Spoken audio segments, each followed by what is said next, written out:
नमस्कार दोस्तों, स्वागत है आप सभी का इस एपिसोड में। आप लोग देखना शुरू कर चुके हैं आपका अपना यूट्यूब चैनल लोकल टीवी, जहां कागज नगर के सारे मुद्दे आप लोगों को क्लियरली बताए जाते हैं। चलिए शुरुआत करते हैं आज के न्यूज़ को। इससे पहले कि शुरू करूं, दे दूं अपना परिचय। मेरा नाम है कौशिक और इस वीडियो के एडिटिंग का काम भी मैंने ही आप लोगों के लिए किया है।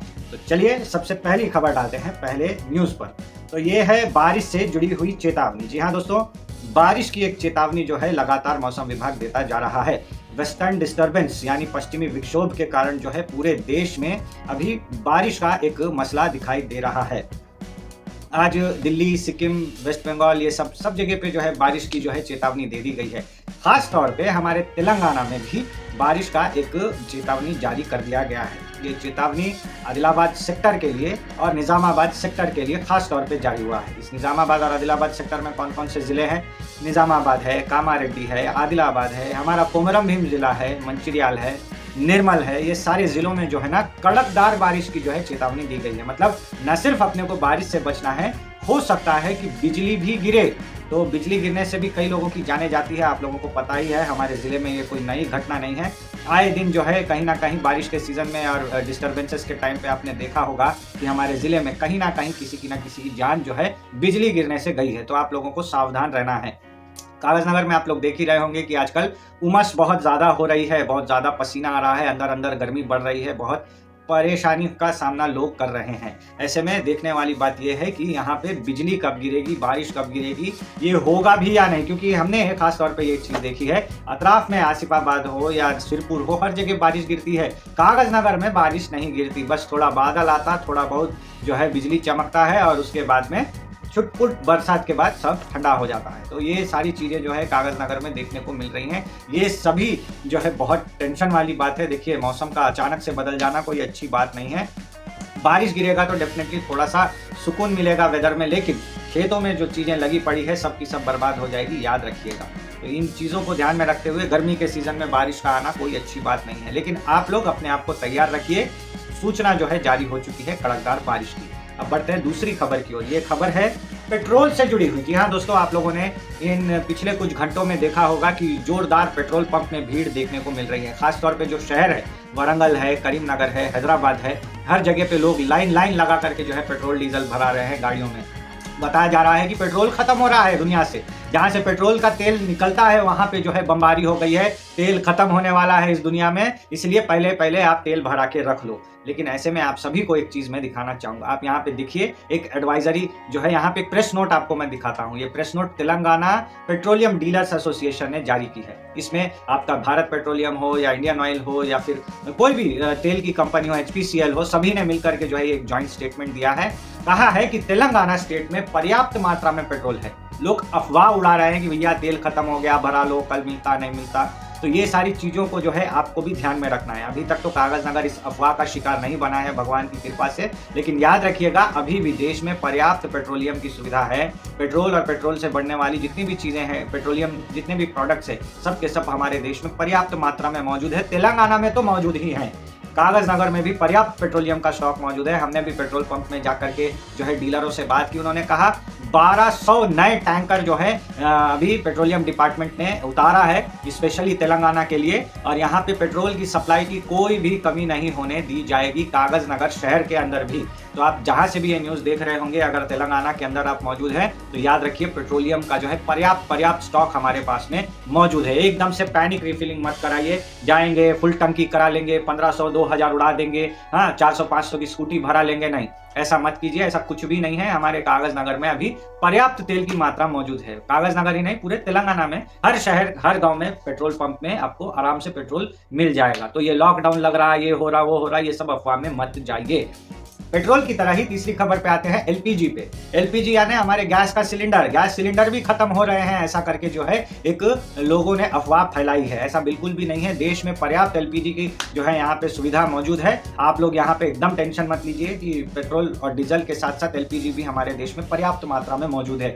खुद पेट्रोलियम जो मंत्रालय होता है उसका आप एडवाइजरी मेरे स्क्रीन पे साथ में देख पा रहे होंगे। यहाँ पे एलपीजी की मात्रा बहुत मौजूद है। आप पैनिक बुकिंग मत कराइए, एक एलपीजी खरीद लिया फिर और एक खरीद या नहीं, ऐसे नहीं होता है।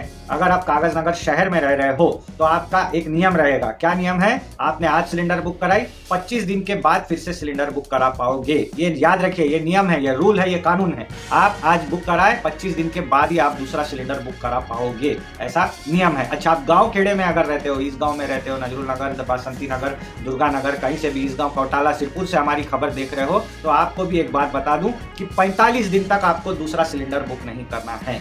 जी हाँ दोस्तों, 1.5 महीने तक तो आपको गैप देना है। एक सिलेंडर के बाद दूसरे सिलेंडर के लिए आपको 1.5 महीना गैप देना पड़ेगा, तभी जो है आपका सिलेंडर टाइम पे आपके पास पहुंचेगा। आप ये नहीं कि एक बुक करा लिए, 2 दिन के बाद 10 दिन के बाद और एक बुक करा लिया, फिर सोचोगे अरे सिलेंडर ही नहीं आ रहा है। क्यों नहीं आ रहा है? इसीलिए नहीं आ रहा है क्योंकि आप जल्दी जल्दी बुकिंग करा के जो है अपना रिकॉर्ड फंसा रहे हो। ऐसे नहीं होता है। तो हमेशा याद रखिए, एक सिलेंडर बुक कराने के बाद आपको 25 दिन का गैप देना है शहर में, 45 दिन का गैप देना है गांव में। ठीक है ना दोस्तों, इसका जो है आपको ख्याल रखना है, तभी जो है आराम से आपके पास में एलपीजी पहुंच जाएगी। मैं बात सिर्फ घरेलू सिलेंडर की कर रहा हूं, कमर्शियल सिलेंडर की नहीं। कमर्शियल यानी जो होटलों में यूज होने वाला ब्लू कलर का सिलेंडर है, उस पे ये नियम लागू नहीं होते। अच्छा, ब्लू कलर की सिलेंडर की बात करें तो अगले खबर पे आता हूं। ब्लू कलर की सिलेंडर को लेकर भी जो है सरकार ने एक चेतावनी जारी की है। क्या चेतावनी है ये? कई जगहों पे, शहरों में खासतौर पे क्या हो रहा है, जब आप खाने के लिए किसी होटल रेस्टोरेंट में जा रहे हो, वहां पे क्या कर रहे हैं, बिल के साथ में 50 रुपए एक्स्ट्रा मार दे रहे हैं। किस लिए? एलपीजी चार्ज करके कैसा लिख दे रहे हैं, एलपीजी चार्ज, गैस चार्ज, ये चार्ज, वो चार्ज करके 50-100 रुपए एक्स्ट्रा मार दे रहे हैं होटल वाले। ये चीज अगर कोई होटल वाला करता हुआ पकड़ा गया तो उसको जो है एफएसएसआई वाले ऐसा लपेटेंगे कि उसकी पूरी की पूरी लाइसेंस जब्त हो जाएगी। वो जिंदगी में कभी होटल खोलने लायक नहीं बचेगा। ऐसी एक चेतावनी सरकार ने जारी की है। सरकार ने कहा है कि अगर कोई ऐसा एलपीजी चार्ज लेता हुआ पाया गया तो उसके ऊपर कठिन से कठिन कार्रवाई होगी। और इस समय पे जब युद्ध वाली स्थिति चल रही है, अब सीधे अंदर भी कर दिया जा सकता है। ऐसा भी एक नियम कायदा बनता है ऐसे लोगों पे। तो अगर आप लोग होटल चला रहे हो, रेस्टोरेंट चला रहे हो, आपको याद रखना है एलपीजी चार्जेस अलग से नहीं लेना है। महंगाई बढ़ानी नहीं है, आपको कोऑपरेट करना है। अगर आपको नहीं मिल रहा है, एलपीजी नहीं मिल रहा है, संसाधन नहीं मिल रहा है, आप किचन को अपग्रेड करने की कोशिश कीजिए। आप लोग जो है इंडक्शन और कुकटॉप इस्तेमाल करना शुरू कीजिए। आप खाने में कम तेल डाल के एयर फ्रायर का इस्तेमाल कीजिए। अच्छा मेंटेन कीजिए अपने किचन को, उस पर ज़्यादा जोर दीजिए। धंधा करने के चक्कर में बड़ा धंधा मत कर लीजिएगा। अब आते हैं दोस्तों अगली खबर पे। ये है पुलिस से जुड़ी हुई। पुलिस ने एक बड़ा कारनामा किया है दोस्तों। करीब 10 लाख रुपए के जो है खोए हुए फोन जब्त कर लिए गए हैं। अब ऐसा होता है, मेरे पास एक फोन है, वो गुम हो गया है, तो इसके लिए क्या करना है? खोया हुआ अगर मोबाइल है तो उसकी आपको रिपोर्ट लिखानी है पुलिस स्टेशन में। तो क्या होगा, CEIR पोर्टल के थ्रू जो है उस फोन को खोजा जाएगा। हर फोन के साथ में उसका एक IMEI नंबर लिखा होता है। ये दरअसल एक सिम स्लॉट के लिए बनाया गया है। अगर आपके फोन में 2 सिम वाला फोन है आपका, तो 2 IMEI नंबर आपको मिलेंगे। तो ऐसे ही जो है IMEI नंबर के थ्रू जो है CSIR पोर्टल के थ्रू जो है खोया हुआ फोन मिल जा रहा है। कागज नगर में भी मिल रहा है, ईसगांव पुलिस स्टेशन वाले भी ढूंढ के दे रहे हैं, कौटाला वाले भी दे रहे हैं। आज एक बड़े प्रोग्राम के तहत करीब 108 फोनों को जो है खोज करके वापस लाया गया।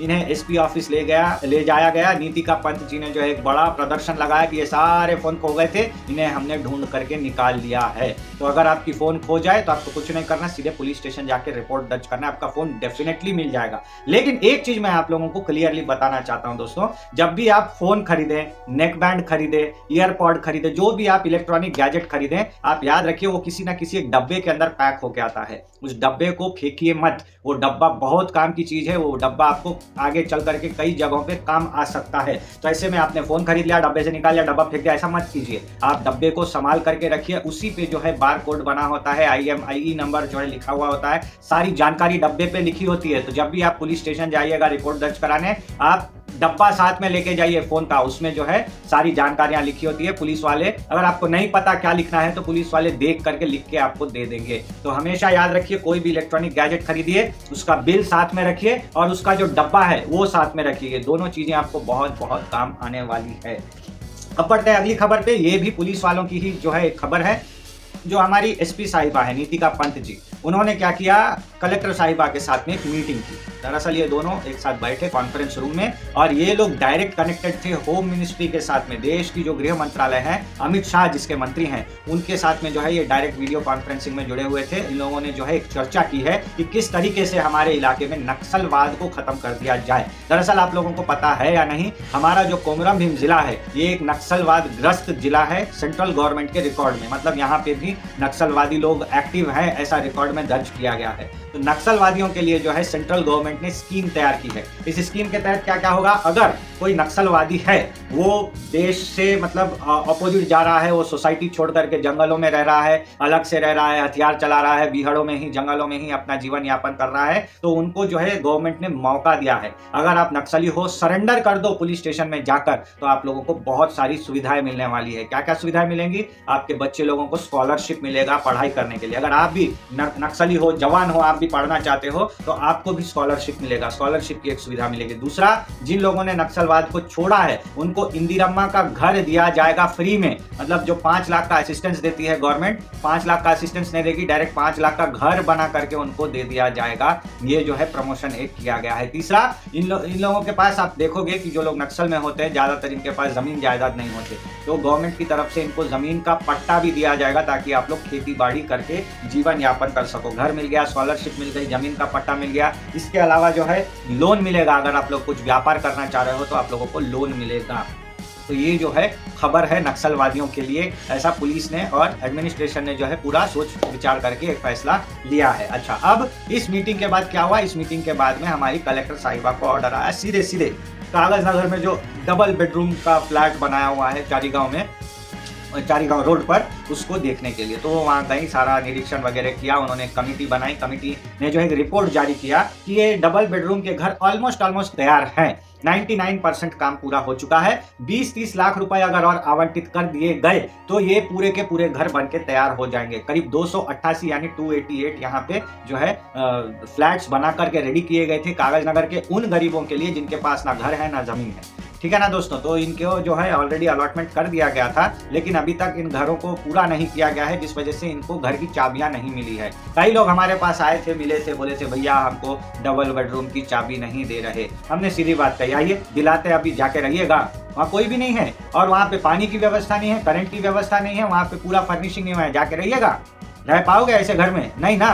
तो ऐसा नहीं है कि एक अकेले व्यक्ति के लिए ये घर बनाया गया है, पूरे 288 परिवारों को कलेक्टर साहिबा बुलाएंगी, एक जगह पे प्रोग्राम होगा, वहां पे सबको एक साथ में जो है चाबियां दी जाएंगी। लेकिन सरकार से तो ये पैसे आने चाहिए ना, 20-30 लाख रुपए, जिससे कि ये घर कंप्लीट हो पाए। कैसे मिलेगा? आज हमारे जो एमएलए साहब है डॉक्टर पालवाई हरीश बाबू, उन्होंने जो है इस विषय में विधानसभा में बात की है। उन्होंने गवर्नमेंट से डिमांड किया है कि 20-30 लाख रुपए दे दो मालिक, हम लोग हमारा डबल बेडरूम का काम कंप्लीट करके लोगों को वो दे देंगे।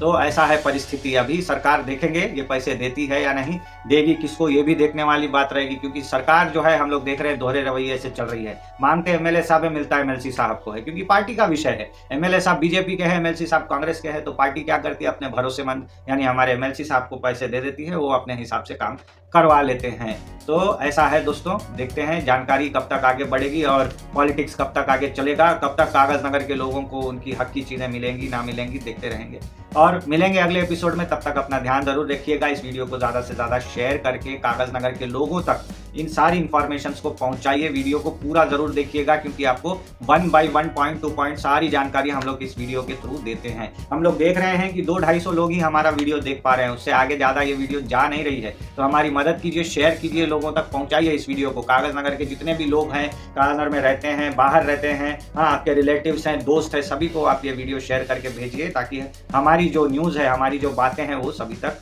पहुंच सके। ध्यान रखिए अपना। नमस्कार।